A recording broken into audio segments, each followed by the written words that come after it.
कुछ स्वादिष्ट है बनाना तो PlayRecipes.com पे जरूर है आना। आचार वाली की सफलता। मलकापुर नाम के गांव में एक सुशीला नाम की औरत रहा करती थी। वो बहुत ही गरीब थी। उसके घर में खाने के हमेशा लाले पड़ते थे। सुशीला के घर में उसका पति केशव था, जिसे पैरालिसिस का अटैक आने की वजह से वो कुछ भी काम नहीं कर सकता था। उन दोनों को एक बेटा था राम और बेटी थी राधा। परिवार में सुशीला ही कमाती थी। राधा और राम भी उसे उसके काम में मदद कर दिया करते थे। इसके साथ साथ वो दोनों स्कूल में जाकर खूब पढ़ाई करते थे। हमारे बच्चे बहुत ही होशियार और समझदार है। हाँ सुशीला, तुम सच कह रही हो। हमारे बच्चे बहुत समझदार है। चलो अब मैं काम करने जाती हूँ। हाँ, सुशीला अपना काम करने चली जाती है। वो घर घर जाकर काम किया करती थी। जिसके घर में जो काम मिले वो काम वो कर लेती थी। शाम को जब सुशीला घर आती थी तो वो बहुत थक जाती थी। एक दिन केशव को अस्पताल लेकर जाना था, लेकिन सुशीला के पास पर्याप्त पैसे नहीं थे। अजी सुनते हो, मेरे पास 500 रुपए ही है। इतने में अस्पताल का काम नहीं हो सकेगा। हाँ सुशीला, अस्पताल में बहुत पैसे लगते हैं। जाने दो, हम अगले महीने अस्पताल में जाएंगे। मैं कुछ मेरे मालकिन से मांग कर देखती हूँ। हमारा काम हो जाएगा और वो मेरे तनख्वाह से काट लेगी। नहीं नहीं सुशीला, हम अगले महीने ही अस्पताल जाएंगे, इस महीने नहीं जाएंगे। अजी आप ऐसा क्यों कर रहे हो? हम इसी महीने जाएंगे। अभी मैं ठीक हूँ सुशीला, मेरी चिंता मत करो। जी ठीक है, मगर मेरी तनख्वाह होने के बाद आप अस्पताल जाने के लिए ना नहीं कहेंगे। अच्छा ठीक है। उस रात सब लोग खाना खाने के लिए बैठते हैं। तब राम उसकी माँ से, माँ, तुम्हारे हाथ का अचार मुझे बहुत अच्छा लगता है और मेरे दोस्तों को भी बहुत पसंद आता है। हाँ माँ, मेरी सहेलियों को भी तुम्हारे हाथ का बनाया हुआ अचार बहुत अच्छा लगता है। अच्छा, पहले खाना खा लो, बाद में बातें करेंगे। ऐसे ही कुछ दिन बीत जाते हैं और पूरे देश में कोरोना की भयंकर महामारी आती है, जिसकी वजह से कोई भी घर के बाहर निकल नहीं सकता था। अजी मैं काम करने जाती हूँ, नहीं तो पैसे कैसे आएंगे और हम क्या खाएंगे? अच्छा, मगर मैंने सुना है कि ये कोरोना नाम की बीमारी बहुत खतरनाक है। जी मुझे नहीं पता ये कोरोना क्या है, मगर काम नहीं करेंगे तो हम लोग खाएंगे क्या? तुम सच कह रही हो, ये सब मेरी वजह से हुआ है। ना ही मुझे ये पैरालिसिस का अटैक आता और ना ही तुम्हें घर घर जाकर काम करना पड़ता। अजी आप ऐसा क्यों कह रहे हो? मैं कमाऊँ या आप कमाओ, एक ही तो है। मैं काम पर जाकर देखती हूँ। सुशीला बाहर चली जाती है। वो देखती है कि रोड पर कोई भी नहीं था। तभी सुशीला की नजर एक पुलिस वाले पर पड़ती है। वो उसके पास जाती है। साहब क्या हुआ है? कोई भी नहीं है रास्ते पर। इतना सुनसान क्यों है हमारा गांव? आपको पता नहीं है क्या, कोरोना की वजह से अब कोई घर के बाहर नहीं निकलता। और हाँ, आप हमेशा मुंह पे मास्क लगाना। किसी भी चीज को हाथ लगाने से पहले अपने हाथ सैनिटाइजर से सैनिटाइज कर लेना। चलो अब घर जाओ, जरूरत होगी तो ही घर से बाहर निकलना। साहब मैं घर घर जाकर काम करती हूँ। अगर मैं काम नहीं करूँगी तो मेरा गुजारा कैसे होगा? राशन की दुकान पर राशन मिल रहा है, उससे अपना महीने का काम चला लो। अब कोई दूसरा चारा भी नहीं है। ऐसा कैसे चलेगा साहब? अरे बहन जी, ये आपका ही नहीं सब लोगों का हाल है। और अगर आप काम करने जाएंगी ना तो आपको भी कोरोना हो जाएगा। इसलिए सरकार ने लॉकडाउन जाहिर किया है। अब आप घर चली जाओ। जी। बहुत उदास मन से सुशीला अपने घर चली आती है और मुंह लटकाकर बैठ जाती है। तभी केशव सुशीला से, क्या हुआ है, इतने उदास क्यों हो? अजी मैं बाहर जाकर काम भी नहीं कर सकती। अब घर का गुजारा कैसे होगा? देखेंगे, जैसा वक्त आएगा हम दोनों मिलकर उसका सामना करेंगे। तुम चिंता मत करो। उस दिन से सुशीला बहुत चिंता में पड़ गई।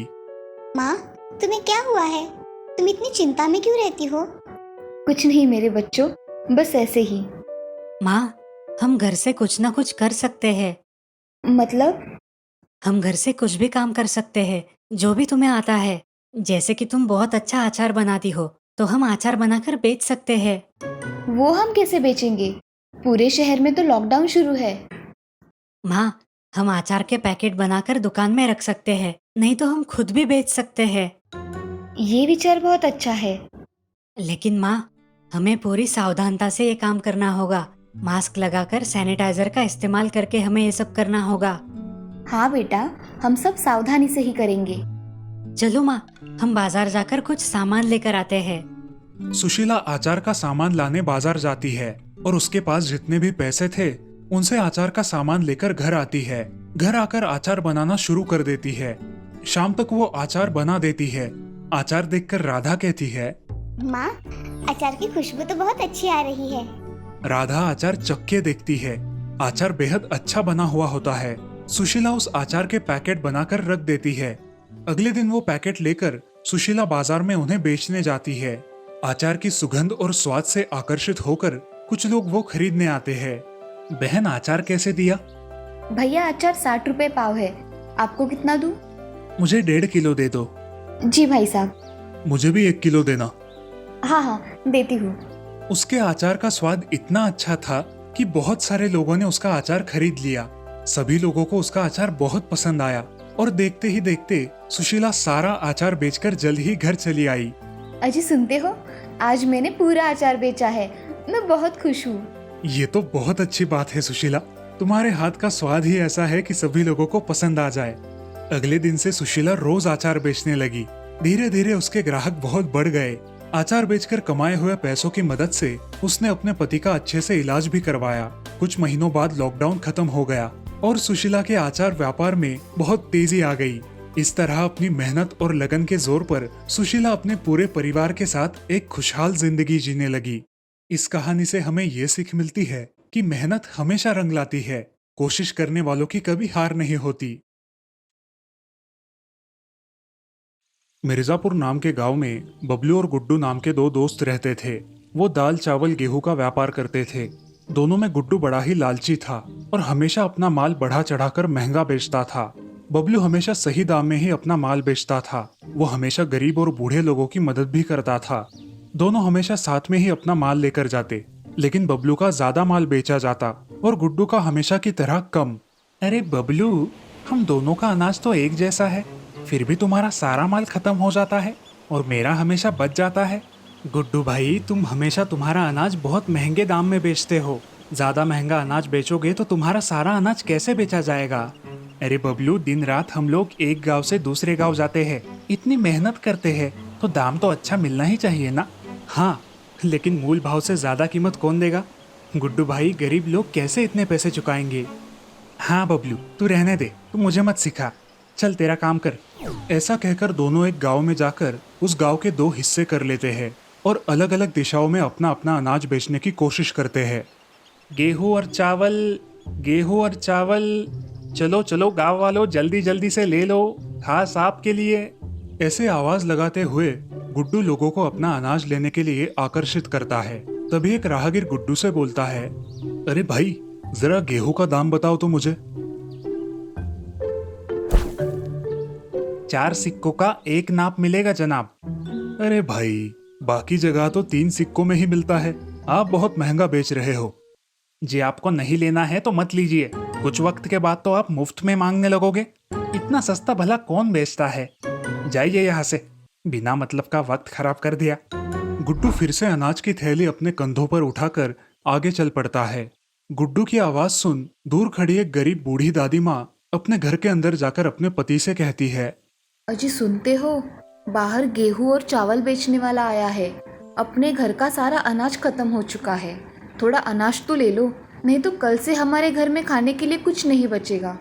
अरे भाग्यवान, तुम बिल्कुल सही कह रही हो, लेकिन हमारे पास के सारे पैसे खत्म हो चुके हैं। वो हमें किस चीज के बदले अनाज देगा? मुझे तो कुछ समझ नहीं आ रहा, कल से अपना गुजारा कैसे होगा?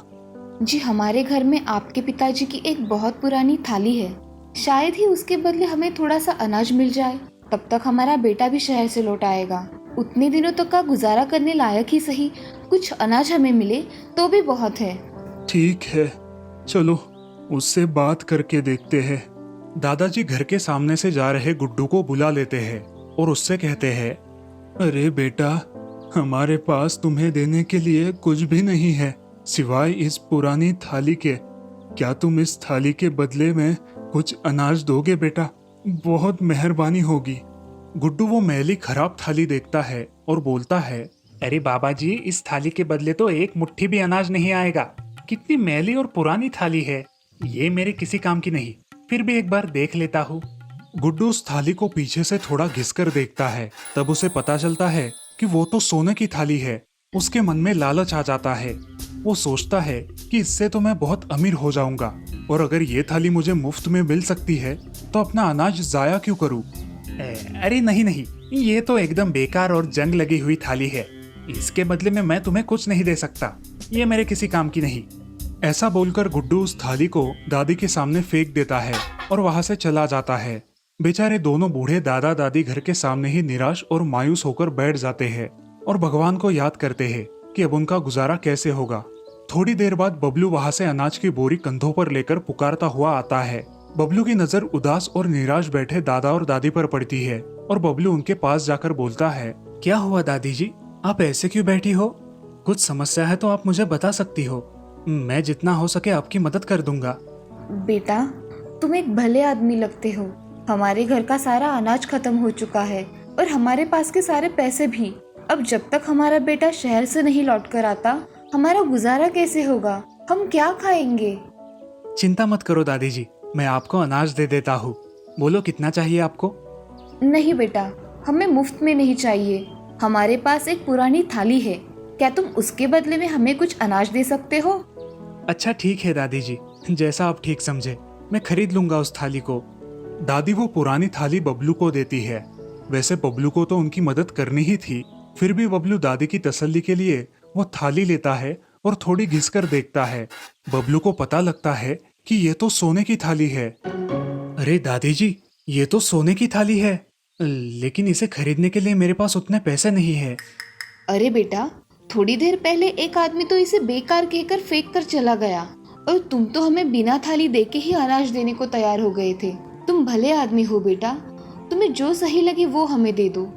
दादी जी, ये सारा अनाज और मेरे पास जितने पैसे हैं वो सब आप रख लीजिए। मैं बस थोड़े से पैसे घर जाने के लिए रखता हूँ। बबलू अपने पास का सारा अनाज और पैसे उन दोनों को दे देता है और बस थोड़े से पैसे लेकर अपने घर की ओर निकल पड़ता है। दूसरी ओर गुड्डू अमीर बनने के सपने देखता हुआ फिर से वह दादी और दादा के पास आता है और उनसे बोलता है, दादी जी चलो, मैं कुछ अनाज तुम्हें दे देता हूँ उस थाली के बदले। लाओ, कहाँ है वो थाली? बेटा, जिस थाली को तुमने बेकार कहा था वो सोने की थाली थी। किसी ने वो हमें अच्छे दाम देकर खरीद ली। गुड्डू को अपने किए पर पछतावा होने लगा। उसने थोड़े से अनाज के लिए लालच में आकर किस्मत से हाथ में आई उस सोने की थाली को गवा दिया था। उधर बबलू वो थाली बेचकर उन पैसों से आराम की जिंदगी जीने लगा। दोस्तों, हमें हमेशा लालच से दूर रहना चाहिए और हर हालत में ईमानदारी से जीना चाहिए। हमारी सच्चाई और ईमानदारी ही हमारा हर वक्त साथ देती है। रामगढ़ नाम के गांव में एक किसान हरि और उसकी पत्नी सुमन रहते थे। हरि बहुत गरीब इंसान था। उनके 2 बेटे थे, सागर और भूषण। हरि और उसकी पत्नी हर रोज खेत में जाकर काम किया करते थे। वो दोनों अपने खेत में काम करने के अलावा दूसरों के खेतों में भी मजदूरी किया करते थे। फिर भी कुछ खास आमदनी नहीं होती थी और उसकी पत्नी को हमेशा अपने दोनों बेटों की चिंता लगी रहती थी। अजी सुनते हो, अगर ऐसा ही चलता रहा तो हम अपने बेटों का पालन कैसे करेंगे? सुमन, हम दिन रात मेहनत करेंगे। भगवान कभी भी मेहनत करने वालों को पीछे नहीं रखते। सागर और भूषण को ये सब बातों के बारे में पता था कि उनके घर की हालत कुछ खास नहीं थी। वो दोनों भी स्कूल के बाद घर आकर माता पिता को काम में मदद किया करते थे। वो कभी भी कोई ऐसी चीज की मांग नहीं किया करते थे जो उनके माँ पिताजी उन्हें नहीं दे सकते थे। दोनों ही बड़े समझदार थे। अरे भूषण, जरा यहाँ आओ, वो मुझे तुमसे कुछ बात करनी है। जी भैया, अभी आया। देखो भूषण, माँ और पिताजी खेतों में दिन रात मेहनत करते हैं और दूसरों के खेतों में भी मजदूरी करते हैं, लेकिन इस साल बारिश के कारण फसल अच्छी नहीं आई और अब दिवाली आने वाली है, तो हमें नए कपड़े और ऐसी कोई चीज माँ पिताजी से नहीं मांगनी है जिससे उन्हें दुख हो कि वो हमें हर साल की तरह इस साल भी नहीं दे पाए। हाँ भैया, मैं ऐसा कुछ नहीं बोलूंगा जिससे हमारे माँ पिताजी का दिल दुखे। हरि और सुमन खेत से अपने बैल बंदी लेकर आते हैं। तभी सागर और भूषण आंगन में जाकर बैलों को छोड़कर खूंटे से बांध देते हैं और उनको घास डालते हैं। ये सब देखकर हरि मन ही मन में सोच में पड़ जाता है। उसकी आंखों में पानी आ जाता है। हे भगवान, ये क्या किस्मत है मेरी। इतने प्यारे और समझदार बेटे हैं मेरे, और मैं उन्हें 2 वक्त की रूखी सूखी रोटी के अलावा कुछ भी नहीं दे पा रहा हूँ। इस साल भी मेरे बेटों को बिना नए कपड़ों और मिठाई के बिना रूखी सूखी रोटी के साथ ही दिवाली मनानी पड़ेगी। सुमन ये सब देख रही थी। उसकी भी आंखें भर आईं। उसे पता था कि ये क्या सोच रहे हैं। तभी सुमन आवाज लगाती है, अजी सुनते हो? चलो घर के अंदर। वहाँ खड़े खड़े क्या सोच रहे हो? मैं खाना बनाती हूँ। चलो जल्दी, सब हाथ मुंह धोकर अंदर आओ। सब लोग अंदर जाकर खाना खाने बैठ जाते हैं। खाना खाने के बाद भूषण और सागर बाहर खेलने जाते हैं। तभी सुमन हरी से कहती है, अजी आप इतना मत सोचा करो, सब कुछ ठीक हो जाएगा। ये सारी बातें हरी के दोस्त चंद्रा को पता लगती हैं कि उसका दोस्त बहुत मुश्किल में है। चंद्रा दूसरे दिन ही हरी के घर आता है और हरी से कहता है, अरे दोस्त, तुम्हारी ये हालत है, एक बार मुझे कह दिया होता तो मैं तुम्हारी कुछ मदद कर देता। अरे भाई, ऐसी कोई बात नहीं है। अच्छा, मुझे सब पता है, लेकिन तुम मुझसे भी मदद नहीं लोगे। मुझे पता है तुम बहुत खुददार किस्म के इंसान हो, लेकिन ऐसी हालत में दोस्त ही दोस्त के काम आता है। क्या पता आगे जाकर मुझे तुम्हारी कुछ जरूरत पड़ जाए, तब तुम मेरी मदद कर देना। चंद्रा के इतना समझाने के बाद हरी मान जाता है। चंद्रा हरी को कुछ अनाज के बोरे और पैसे देता है और हरी से कहता है, देखो दोस्त, मैंने तुम्हारी मदद की और मुझे ये भी पता है कि तुम अब मेरे पैसे कैसे वापस करूं, ये सब सोच रहे होंगे। तुम एक काम करो, दूसरों के खेतों में मजदूरी करने से अच्छा है मेरे कुछ खेत खाली पड़े हैं जिसमें मैं बुआई का काम नहीं करता, तुम वहां खेती करो। उसमें जो भी कमाई होगी उससे तुम मेरे पैसे लौटा देना, और जब मेरे पैसे वापस कर दोगे उसके बाद से तुम्हें जो लगे वो दे दिया करना। इससे मेरे खेत भी अच्छे रहेंगे। ये भी तो मेरा फायदा है ना। अब तो ठीक है। हरी ये सब सुनकर बहुत भावुक हो जाता है। चंद्रा और हरी एक दूसरे के गले लगते हैं। चंद्रा अपने दोस्त को समझाकर वहां से चला जाता है। सागर और भूषण भी ये सब देख रहे थे। भूषण बोला, पिताजी, अब हम दिवाली बाकी लोगों की तरह मना पाएंगे। आप हमें नए कपड़े भी देंगे। हाँ मेरे लाल, हम दिवाली अच्छे से मनाएंगे और खेतों में बहुत मेहनत भी करेंगे ताकि हमारी हर दिवाली अच्छे से जाए। हरी, सुमन, सागर और भूषण नए कपड़े पहनकर इस साल अच्छे से दिवाली मनाते हैं। सब परिवार खुशी से झूम उठता है। योगेश एक बहुत ही महत्वाकांक्षी युवक था जिसे अपने भविष्य में बहुत कुछ करने की इच्छा थी, मगर वो हमेशा अपने कुछ बनने की चाह को नजरअंदाज कर देता था और इस नजरअंदाजगी के लिए उसे कुछ इस तरह पछताना पड़ गया। योगेश, अब तो उठ जा, सूरज सर पर आ गया है। कब तक यूं ही सोया रहेगा? कुछ काम कर, पैसे कमा और अपने पिताजी का हाथ बटा। कब तक वो तुम्हें यूं ही खिलाते रहेंगे? आखिर उनकी भी तो उम्र हो चली है बेटा। माँ, सोने दिया करो, फिर वही रोज रोज के किटकिट। अपने सही समय पे मैं सब कर लूंगा। उतने में ही योगेश के पिताजी आकर उनकी बातें सुनते हुए बोलते हैं, अरे बेटा, आखिर कब आएगा तेरा सही समय? इस तरह समय बर्बाद करोगे तो एक दिन तुम्हें पछताना पड़ेगा, देख लेना। ऐसा कहते हुए योगेश के बाबा घर से बाहर चले जाते हैं और योगेश मन ही मन सोचता है कि अब चाहे जो हो जाए वो कुछ हासिल करके रहेगा। योगेश कुछ पानी की चाह से घर के बाहर निकलता है और रास्ते में उसे एक ज्ञानी बाबा मिल जाते हैं। प्रणाम बाबा, आप तो कितने ज्ञानी हैं, केवल आप ही मुझे मेरी समस्या का समाधान बता सकते हैं, कृपया मेरी मदद कीजिए। बालक, मैं तुम्हारी समस्या समझ सकता हूँ और मेरे पास इसका इलाज भी है। क्या बाबा, कृपया जल्दी बताएं। मैं जल्द से जल्द अपने माँ बाबा की इच्छा पूरी करना चाहता हूँ, उन्हें हमेशा खुशी खुशी रहते देखना चाहता हूँ। जल्दी, परंतु इसके लिए हमें कुछ दूर चल के जाना होगा और वहीं तुम्हें तुम्हारी समस्या का समाधान मिलेगा। हाँ बाबा, क्यों नहीं, मैं जरूर आपके साथ चलूंगा। और योगेश ज्ञानी बाबा के साथ चलते चलते एक समुद्र किनारे आ पहुंचता है। बाबा, हम यहाँ क्यों आए हैं? यहाँ तो कुछ भी नहीं है जिससे मेरी समस्या दूर हो जाए। बेटा, मेरा विश्वास करो, अगर तुम चाहो तो तुम्हें तुम्हारी सभी समस्या का हल यही मिल जाएगा। वो कैसे बाबा? ये जो तुम इस समुद्र किनारे इतने चमकीले और सुंदर सुंदर पत्थर देख रहे हो ना, इन्हीं पत्थरों के बीच एक बहुत ही कीमती पत्थर छुपा हुआ है, जिसे पाते ही तुम अपने मन की सारी इच्छाएं पूरी कर पाओगे और तुम्हें जो चाहिए वो तुम्हें मिल जाएगा। क्या क्या सच में ऐसा हो सकता है? और मैं कैसे पहचानूंगा वो कीमती पत्थर?